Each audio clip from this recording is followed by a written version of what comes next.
अभी हमने ये बात कर ली कि जो न्यूटन का जो नियम है, first law of Newton, first law of motion, वो क्या है, इनवेरिएंट रहता है गैलीलियन ट्रांसफॉर्मेशन में। तो फर्स्ट लॉ की बात कर ली, अभी सेकेंड लॉ की बात करूँगा कि वो भी वैलिड रहता है। तो सेकेंड लॉ की बात करते हैं हम लोग। सेकेंड लॉ, तो सेकेंड लॉ गति का द्वितीय नियम, गति का द्वितीय नियम, सेकेंड लॉ ऑफ मोशन क्या है, क्या होता है सेकेंड लॉ? फर्स्ट लॉ ये बताता था कि, क्या बताता था वो हमने पढ़ लिया, फिर से मैं ये रिपीट करूंगा तो फिर गड़बड़ हो जाएगा ना। पर फर्स्ट लॉ में हमने कुछ ये पता किया था कि एफ एक्सटर्नल फोर्स 0 हो तो वेलोसिटी क्या होता है, कांस्टेंट होता है। सेकेंड लॉ में ये बताया उन्होंने कि चलो वो कांस्टेंट वगैरह तो सब कुछ होता है, लेकिन जो फोर्स होता है उसका एक फॉर्मूला बताओ हमारे को। तो वो फॉर्मूला जो था वो उन्होंने इस तरीके से दिया है कि जो फोर्स होता है किसी भी बॉडी पे, जो फोर्स अप्लाई किया है वो फोर्स क्या होगा, उस बॉडी का जो मोमेंटम है, संवेग है, उसमें परिवर्तन की दर के इक्वल होता है। The applied force on the body is equal to the rate of change of momentum of the particle. ठीक है, मतलब अगर मेरे पे ये चेक करना है, जैसे मेरे पे किसी ने फोर्स लगाया और मेरे मोमेंटम में, मेरे संवेग में कुछ परिवर्तन हुआ, चेंज हो गया। अगर मुझे मेरे पे ये चेक करना है कि मेरे पे कितना फोर्स लगाया है किसी ने, तो आप मेरा जो संवेग है उसकी परिवर्तन की दर निकाल लो, मेरा मोमेंटम है उसके चेंज रेट निकाल लो, रेट ऑफ चेंज निकाल लो।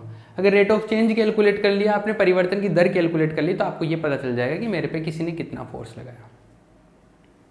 समझ गया? ठीक है, तो इसका पहले डेफिनेशन लिख लो।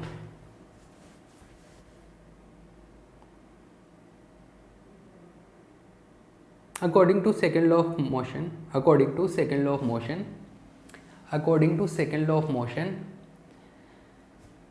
the applied force on a body, the applied force on a body, the applied force on a body is equal to the rate of change of momentum, the rate of change of momentum of the body, the rate of change of the momentum of the body। ठीक है, किसी वस्तु के संवेग में परिवर्तन की दर, किसी वस्तु के संवेग में परिवर्तन की दर उस वस्तु पर आरोपित बल के बराबर होती है। किसी वस्तु के संवेग में परिवर्तन की दर उस वस्तु पर आरोपित बल के बराबर होती है। ठीक है, आगे बात समझ? ठीक है, अभी मुझे क्या करना है, मुझे ये जो लॉ है इसको निश्चर साबित करना है, निश्चर प्रूव करना है। ये प्रूव करना है कि ये क्या है, इनवेरिएंट है। इनवेरिएंट का मतलब, इनवेरिएंट का मतलब गैलीलियन ट्रांसफॉर्मेशन में हम ये बात करते हैं कि एक निर्देश तंत्र ये ऐसे, ये एस डैश है, ये किसी पार्टिकल को देख रहे हैं, ये पी पार्टिकल को, वो कबूतर उड़ रहा है, दो लोग देख रहे हैं। अगर इसके अकॉर्डिंग मान लो कि इसके ऊपर कोई फोर्स लग रहा एफ, तो इसके अकॉर्डिंग इसके ऊपर जो फोर्स लग रहा है वो एफ लग रहा है, तो इसके अकॉर्डिंग भी जो इसके ऊपर फोर्स लगना चाहिए वो कितना होगा, एफ। यही तो साबित करना है, क्योंकि इसके अकॉर्डिंग जो rate of change of momentum है, इसके अकॉर्डिंग भी rate of change of momentum उतना ही आना चाहिए। इसके हिसाब से संवेग में परिवर्तन की दर इसकी, और इसके हिसाब से संवेग में परिवर्तन की दर क्या आनी चाहिए, बराबर आनी चाहिए। अगर बराबर आ गया इसका मतलब इसके अकॉर्डिंग तो न्यूटन का नियम लागू होता है, तो इसके अकॉर्डिंग भी न्यूटन्स लॉ फॉलो हो जाएगा। क्लियर है?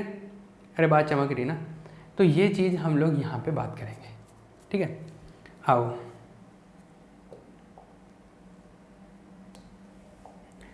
तो देखो, गैलीलियन ट्रांसफॉर्मेशन की बात कर रहा हूँ, तो गैलीलियन ट्रांसफॉर्मेशन के अकॉर्डिंग एक चीज़ होती है, क्या होती है, according to Galilean transformation,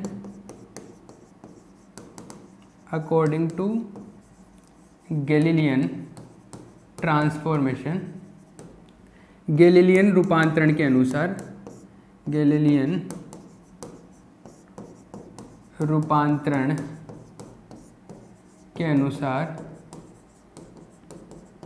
Galilean transformation के अकॉर्डिंग क्या होता है, उसके अकॉर्डिंग ये होता है कि हमने ये पढ़ा था कि एक्सेलरेशन एस निर्देश तंत्र में संवेग, सॉरी एस निर्देश तंत्र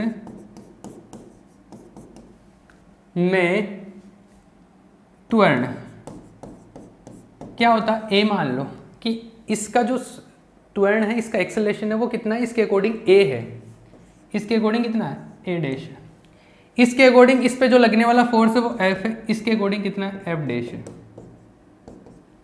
समझ में आई बात? तो मैं यहाँ पे काम कर रहा हूँ, एस निर्देश तंत्र में त्वरण कितना है, ए है, एक्सेलरेशन इन फ्रेम एस कितना हो गया, ए।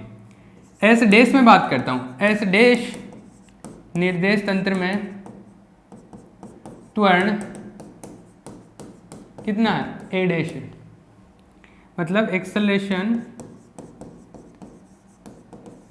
इन फ्रेम एस डैश, ए कितना हो गया, ए डैश हो गया। और गैलीलियन रूपांतरण से हमारे को चीज़ पता है कि ए और ए डैश क्या होता है, इक्वल होते हैं। पेज पलट के आप देख लो, हमने पहले किए हैं गैलीलियन ट्रांसफॉर्मेशन जब भी पढ़े थे, हमारे को पता था कि लास्ट में जाके हमारा कॉन्क्लूजन ये आता था कि एक्सेलरेशन दोनों में इक्वल आता था। And we know that means a is equals to क्या होता है, ए डैश होता है, ये होता है a is equals to a dash होता है। तो मेरे को क्या पता है, अगर मास से मल्टीप्लाई कर दूं, एम से मल्टीप्लाई करने पर, एम से गुणा करने पर, मल्टीप्लाइंग विथ एम, मल्टीप्लाइंग, अरे थोड़ी बहुत तो इंग्लिश लिख लोगे ना आप, विद एम, मास से मल्टीप्लाई करने पर m a is equals to m a dash, ये क्या हो गया, ये फोर्स हो गया, ये क्या हो गया, एफ डैश हो गया। इसका मतलब दोनों में बल जो होगा, फोर्स होगा, वो क्या होगा, इक्वल होगा। फोर्स इक्वल हो गया तो एफ क्या होता है, d p by d t is equals to d p dash by d t. मतलब एक में संवेग परिवर्तन की जो दर होगी, दूसरे में भी संवेग के परिवर्तन की दर वही होगी। एक में rate of change of momentum जितनी है, दूसरे में भी rate of change of momentum equal होगी। इट मीन्स लो फॉलो हो रहा है ना, अरे एक में जितना फोर्स है दूसरे में भी उतना ही फोर्स है। तो गैलीलियन रूपांतरण में, गैलीलियन ट्रांसफॉर्मेशन में जो दो फ्रेम्स की बात करें, एक फ्रेम में जितना फोर्स लगता हुआ दिख रहा है, दूसरे में भी उतना ही फोर्स लगता हुआ दिखेगा। मतलब एक में न्यूटन्स लॉ फॉलो हो रहे हैं, दूसरे में भी न्यूटन्स लॉ फॉलो हो रहे हैं। इसका मतलब दोनों में न्यूटन्स लॉ फॉलो हो रहे हैं। इसका मतलब है कि न्यूटन का जो लॉ है, न्यूटन्स लॉ क्या हो रहा है, इनवेरिएंट है, निश्चर है। मतलब एक फ्रेम में जैसा लग रहा है, दूसरे में भी वैसा ही लग रहा है। यही तो प्रूव करना था। यहाँ पे लिख लो, क्या लिखोगे, यहाँ पे ये छापने के बाद में, ये जो सब कुछ लिखवाया ना मैंने, ये सब कुछ छापने के बाद में आपको क्या लिखना है, आपको इसके बाद में लिखना है जो मैं बोलूँगा वो, कि अब हमने जो ये मैंने अभी बोला ना 2 मिनट में, वो मैं उसको सही से लैंग्वेज में लिखवा दूंगा। क्योंकि देखो, मार्क्स कैसे लाने हैं वो बात की बात है, पहले अंडरस्टैंडिंग डेवलप हो, फिर मार्क्स लाने के लिए अपने को राइटिंग जो प्रेजेंटेशन है एग्जाम में लिखना भी आना चाहिए, तभी तो मार्क्स आएंगे। अरे उनको बताना भी तो है कि किस तरीके से हमारे को कितनी चीज़ आती है, तो उसको परफॉर्मेंस लिख के देना आपको, ठीक है। लिखो, इसका होगा hence force on the body, hence force on the body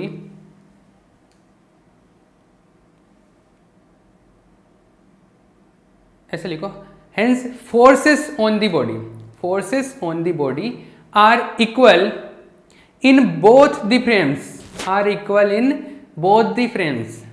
It means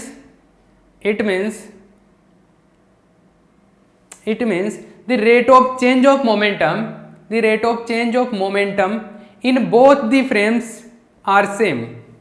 It means the rate of change of momentum in both the frames are same, which shows that Newton's second law of motion is invariant under Galilean transformation. Cool है? Okay, Hindi में लिख लो। अतः दोनों निर्देश तंत्रों में अतः दोनों निर्देश तंत्रों में कण पर लगने वाले बल का मान समान है। कण पर लगने वाले बल का मान समान है, अर्थात संवेग में परिवर्तन की दर, बल का मान समान है अर्थात संवेग में परिवर्तन की दर समान है। संवेग में परिवर्तन की दर समान है। अतः हम कह सकते हैं कि न्यूटन की गति का द्वितीय नियम, अतः हम कह सकते हैं कि न्यूटन की गति का द्वितीय नियम गैलीलियन रूपांतरण में निश्चर होता है। गैलीलियन रूपांतरण में निश्चर होता है। ठीक है, ये हो गया भैया, सेकंड हो गया अभी कंप्लीट। अभी टाइम अपने पास में है 20 मिनट्स आर रिमेनिंग नाउ।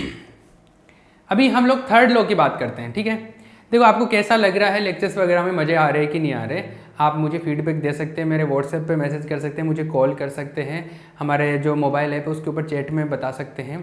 तो सारे लेक्चर्स है वो मोबाइल ऐप के ऊपर ही आएंगे, कुछ लेक्चर्स आपको यूट्यूब के ऊपर भी मिल जाएंगे। किसी के पास मेरे नंबर नहीं है तो मेरे नंबर आपको वैसे तो उसके ऊपर मिल जाएंगे, आपको थंबनेल के ऊपर। बाकी इस नंबर पे मुझे आप व्हाट्सएप भी कर सकते हो और मुझे कॉल करके आपको कुछ पूछना है तो वो भी बात कर सकते हो। ठीक है, कोई भी डाउट्स वगैरह आए तो उसके लिए सारा मैं 24 आवर्स ओपन हूँ। 24 आवर्स तो नहीं, रात को 12 बजे बाद में कॉल नहीं करें, सुबह 6 बजे पहले कॉल नहीं करें। ठीक है, ये हो गया। अभी सेकंड लॉ के बारे में बात करते हैं, सॉरी थर्ड लॉ के। ये निश्चयता इसकी प्रूव हो गई, इसका इनवेरियंस प्रूव हो गया। थर्ड लॉ के बारे में बात करते हैं। थर्ड लॉ क्या होता है? क्रिया प्रतिक्रिया का नियम बोलते हैं उसको, एक्शन रिएक्शन लॉ। क्रिया प्रतिक्रिया का नियम, क्रिया प्रतिक्रिया का नियम।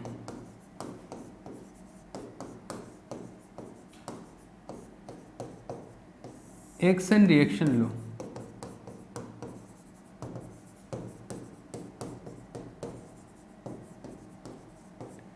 एक्शन रिएक्शन लॉ क्या होता है? एक्शन रिएक्शन लॉ है कि आप दुनिया में कुछ भी करते हो ना तो उसका रिटर्न लौट के आता है, उसका रिटर्न मिलेगा आपको। कुछ भी करो उसका रिटर्न मिलेगा। एक्शन रिएक्शन लॉ ये बोलता है। जैसे मान लो क्या है ये इसकी अंडरस्टैंडिंग डेवलप करते हैं हम लोग। ये क्या शो करता है?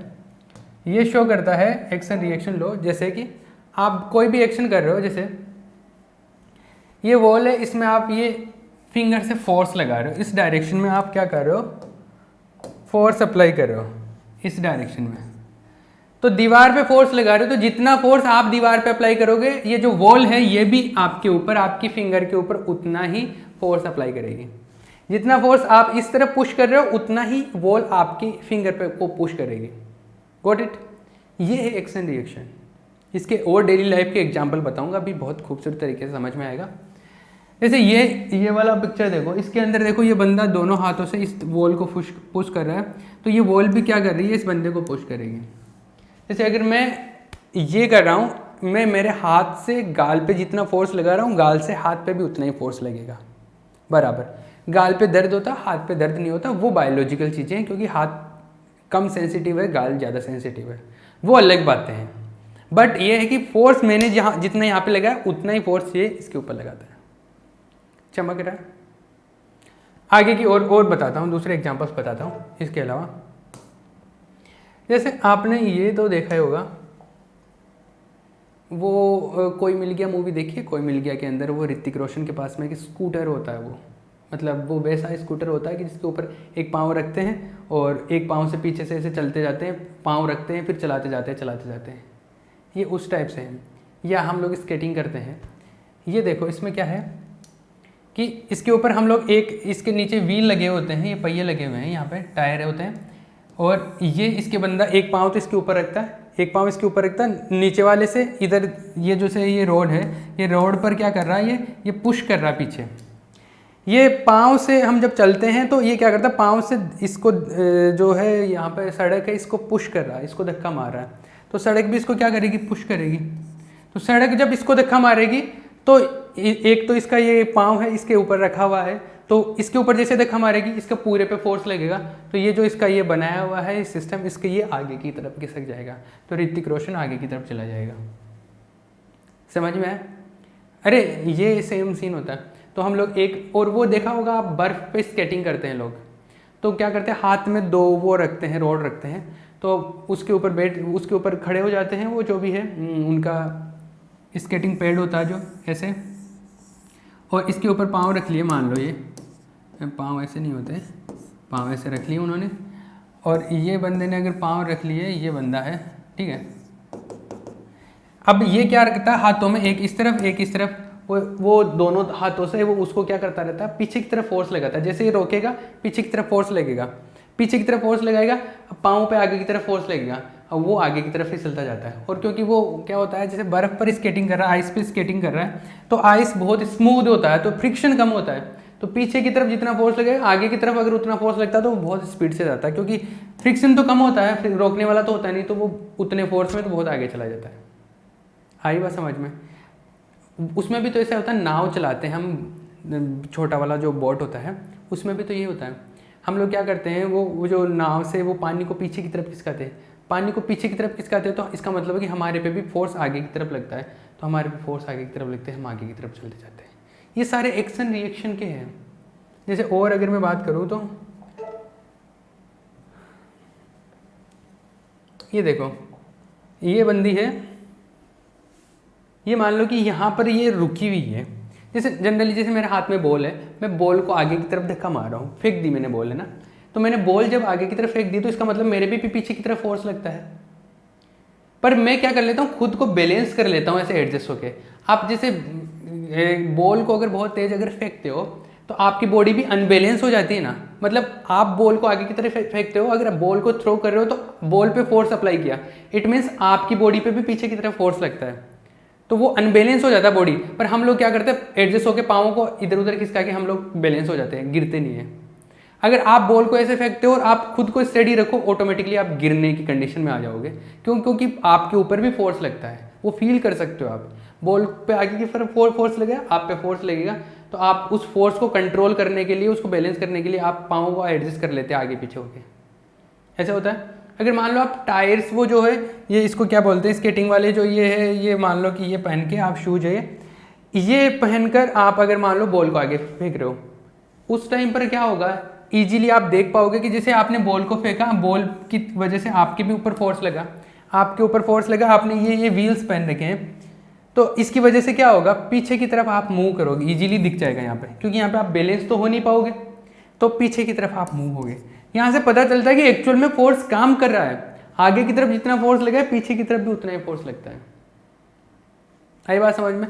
इसका एक और एग्जांपल मैं बताता हूँ। जैसे कि मान लो कि आप एक बोट में हो, ये बोट है, ये बोट वैसे अच्छा नहीं बना, आप यहाँ पे खड़े हो, आपका जो किनारा है वो किनारा है यहाँ पर है, आपको यहाँ तक पहुँचना है, आपके पास में कुछ भी नहीं है जिससे आप आगे इसको चला सको, तो आपके पास मान लो कुछ भी रखा हुआ है, यहाँ पे मान लो पत्थर रखे हुए हैं, इन पत्थर को, जैसे मान लो एक पत्थर है, इसको आपने इस तरफ फेंक दिया, तो पत्थर पे फोर्स लगा के, स्टोन फेंका आपने इस तरफ, तो स्टोन पे फोर्स लगाया आपने इस तरफ, इधर फेंका आपने पत्थर, तो इस स्टोन की वजह से आपके ऊपर भी रिएक्शन फोर्स लगेगा, ये इधर एक्शन हो गया, क्रिया होगी, इधर प्रतिक्रिया लगेगी, तो पीछे की तरफ फोर्स लगेगा, पीछे की तरफ फोर्स लगेगा, आप पे फोर्स लगेगा, मतलब नाव पे फोर्स लगेगा, बोट पे फोर्स लगेगा, बोट इस तरफ खिसकेगी। तो आपके पास में कुछ भी नहीं है मान लो नाव को चलाने के लिए, और आपको किनारे की तरफ पहुंचना है, तो आप किनारे की उल्टी डायरेक्शन में आप कुछ फेंको, तो आप जैसे कुछ फेंकोगे तो उस तरफ फोर्स लगेगा पत्थर पे, तो पत्थर की वजह से अपने पे फोर्स लगेगा, अपन पीछे खिसकेंगे, नाव भी पीछे खिसकेगी, ऐसे ऐसे पत्थर फेंकते जाओ उधर, और हम धीरे धीरे किनारे की तरफ, एज की तरफ मूव होते जाएंगे। आ रही बात समझ में? तो ये चीज़ होती है, ये मतलब, तो ऐसे तो बहुत सारे आपने देखा होगा, जो होता है गन होता है, गन में भी ये होता है, गन को हमारे को बिल्कुल कंट्रोल वे में पकड़ना पड़ता है, मजबूती से पकड़ना पड़ता है, क्योंकि जैसे ही हम लोग फायर करते हैं तो आगे की तरफ गोली पे फोर्स लगता है, तो गोली आगे की तरफ फोर्स लगेगा, वो एक्शन हो गया, क्रिया होगी, पीछे की तरफ भी फोर्स लगता है, वो रिएक्शन हो गया। इसलिए जो बड़े बंदूक आते थे पहले फौज में, जो होते थे फौजियों के पास में, पान सिंह तोमर में देखा होगा, पान सिंह तोमर जो मूवी है वो देखना, फौजियों के पास बड़े बंदूक होते थे, वो लकड़ी वाले, जिसमें पीछे लकड़ी का हत्था होता था, तो उसको कंधे पे रख के चलाया जाता था, क्योंकि उसमें जो स्टैक होता था पीछे की तरफ ज़्यादा फोर्स लगता था, तो यहाँ पर रख के चलाया जाता था कि मैं उसको कंट्रोल कर सकूँ, ताकि निशाना सही लग सके, नहीं तो गोली निकलते ही वो बंदूक हिल जाती थी, तो वो निशाना इधर उधर चला जाता था। ठीक है, इसलिए उसको पहले टाइट से पकड़ा जाता है।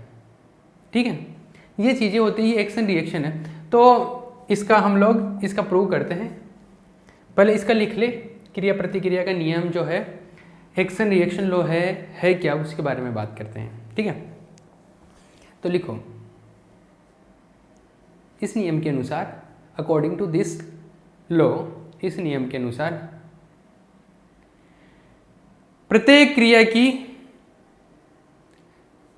समान प्रतिक्रिया होती है। प्रत्येक क्रिया की समान प्रतिक्रिया होती है।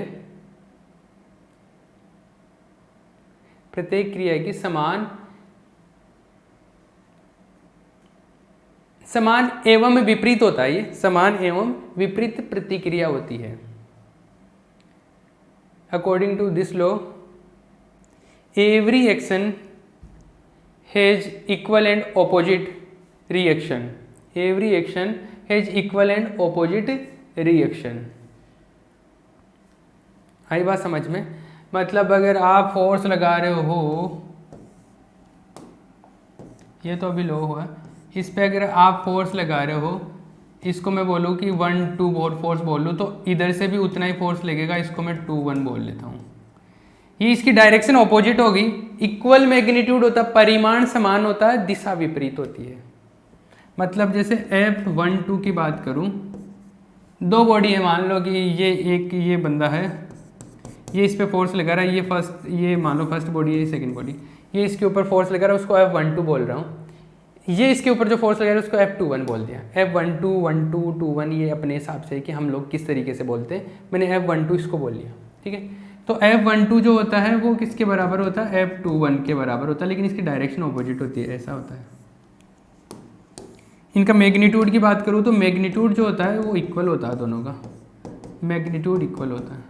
डायरेक्शन ऑपोजिट होती है ना, दिशा विपरीत होती है, लेकिन परिमाण समान होता है। समान परिमाण विपरीत दिशा, इक्वल मैग्नीट्यूड ऑपोजिट डायरेक्शन। समान परिमाण विपरीत दिशा,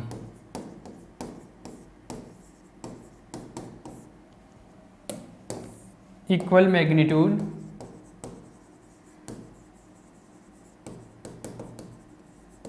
and opposite direction.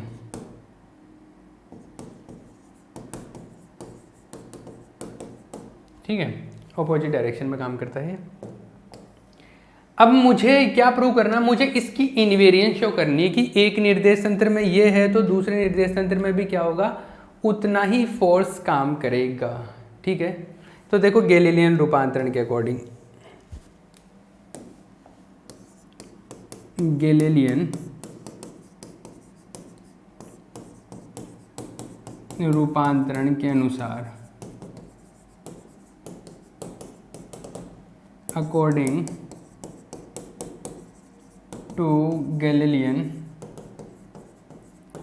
Transformation, Galilean transformation के अकॉर्डिंग क्या होगा, गैलीलियन ट्रांसफॉर्मेशन के अकॉर्डिंग ये होगा कि जैसे एक निर्देश तंत्र में, एक फ्रेम में ऐसे होगा, एस निर्देश तंत्र में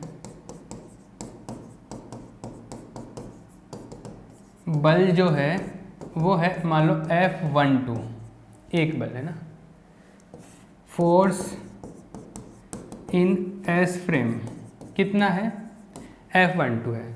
तो एस डैश में, एस डैश निर्देश तंत्र में बल कितना होगा, force in S dash frame कितना होगा, F12 डैश होगा। और इन दोनों की जो वैल्यू है वो इक्वल होगी, क्योंकि हमने यही तो पढ़ा कि गैलीलियन ट्रांसफॉर्मेशन में क्या होता है, फोर्स इक्वल होते हैं। And we know that, and F12 is equals to F12 dash. अरे ये चीज़ तो हम लोग जानते हैं ना, गैलीलियन ट्रांसफॉर्मेशन में एक में जितना बल है दूसरे में भी उतना ही फोर्स लगता है गैलीलियन रूपांतरण में। इसी तरीके से सिमिलरली, इसी प्रकार ये क्रिया वाले जो फोर्स है, एक्शन वाले, ये दोनों में बराबर है, क्योंकि एक में इतना लग रहा है तो दूसरे में भी उतना ही लगता है गैलीलियन ट्रांसफॉर्मेशन के। अब प्रतिक्रिया बलों की बात करते हैं। एक में प्रतिक्रिया बल है F21, दूसरे में है F21 डैश। दोनों में इक्वल ही होते हैं, अरे इक्वल ही होते हैं क्योंकि गैलीलियन ट्रांसफॉर्मेशन पढ़ा हमने। तो ये 1 और ये 2, तो इसमें ये जो है इसके इक्वल होगा, इसमें ये जो है ये इसके इक्वल होगा। और हम लोग एक चीज़ जानते हैं, क्या, ये चीज़ पढ़ी है अभी हमने, इसको इक्वेशन नंबर ए बोल देता हूँ। तो इक्वेशन ए में F12 का वैल्यू मैं F12 डैश रख देता हूँ, F21 का वैल्यू F21 डैश रख देता हूँ। तो फ्रॉम 1 to A, इन दोनों से वैल्यू वहाँ पे पुट कर रहा हूँ, फ्रॉम 1 to एंड A।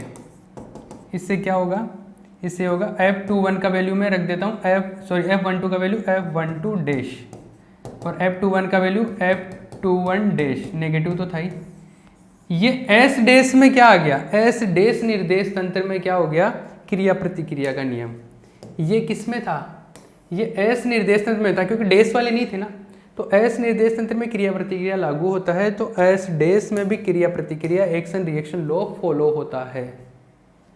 आई बात समझ में, यही तो प्रूव करना था। S डैश निर्देश तंत्र में क्रिया प्रतिक्रिया, क्रिया प्रतिक्रिया नियम, action reaction law in S dash frame. समझ में आया, ठीक है। तो यहाँ पे लिख लो अतः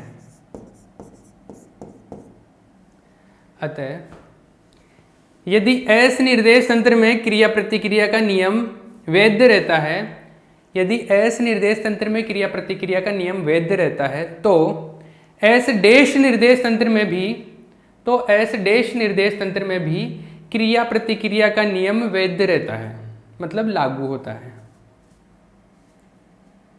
वैध रहता है। अतः हम कह सकते हैं कि क्रिया प्रतिक्रिया का नियम गैलीलियन रूपांतरण में निश्चर होता है। अतः हम कह सकते हैं कि क्रिया प्रतिक्रिया का नियम गैलीलियन रूपांतरण में निश्चर होता है, ठीक है। लिखो यहाँ पे इंग्लिश वाले लिख लो, hence action reaction law is valid, action reaction law is valid in both the frames S and S dash. Hence action reaction law is valid in both the frames S and S dash. It means action reaction law is invariant under Galilean transformation, is invariant under Galilean transformation, is invariant under Galilean transformation. S dash में आ गया ना, पहले S में पता कर रहे थे हम लोग, अब किस में आ गया, एस डैश में आ गया। कूल है, क्लियर है। तो तीनों लॉ जो है वो हमने प्रूव कर दिए कि तीनों लॉ जो है वो निश्चर होते, इनवेरिएंट होते हैं, मतलब एक में लागू होते हैं तो दूसरे निर्देश तंत्र में भी लागू होंगे गैलीलियन ट्रांसफॉर्मेशन में। तो एक में इनवेरिएंट, एक में वैलिड है, दूसरे में वैलिड है, मतलब इनवेरिएंट होंगे। Cool, clear.